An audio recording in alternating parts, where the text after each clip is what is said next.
Reel લાઈફનો hero અને real લાઈફનો ફરાર કેદી. ગુજરાતી અભિનેતા હેમંત મોદી અમદાવાદમાંથી ઝડપાયા છે. અમદાવાદ ક્રાઇમ બ્રાન્ચે છેલ્લા 12 વર્ષથી પેરોલ પર ફરાર આરોપી હેમંત મોદીની ધરપકડ કરી છે.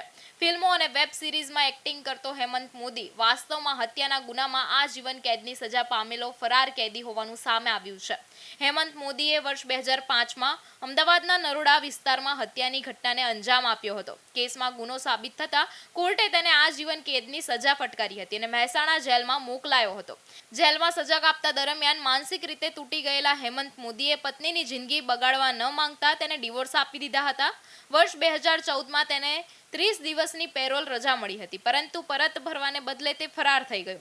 પછી તેણે મુંબઈમાં જઈ પોતાની ઓળખ અને નામ બદલી સ્ટ્રગલિંગ એક્ટર તરીકે કામ શરૂ કર્યું. ધીમે ધીમે હિન્દી, ગુજરાતી ફિલ્મો, વેબ સિરીઝ અને નાટકોમાં સ્પોર્ટિંગ એક્ટર તરીકે કામ કરતા તે બોલિવૂડ સુધી પહોંચી ગયો. આમિર ખાન અને સની દેઓલ જેવા દિગ્ગજો સાથે પણ તેને કામ કર્યું છે. ક્રાઇમ બ્રાન્ચે ગુપ્ત બાતમીના આધારે અમદાવાદના ઘી કાંટા મેટ્રો સ્ટેશન પાસેથી તેને ઝડપી પાડ્યો છે.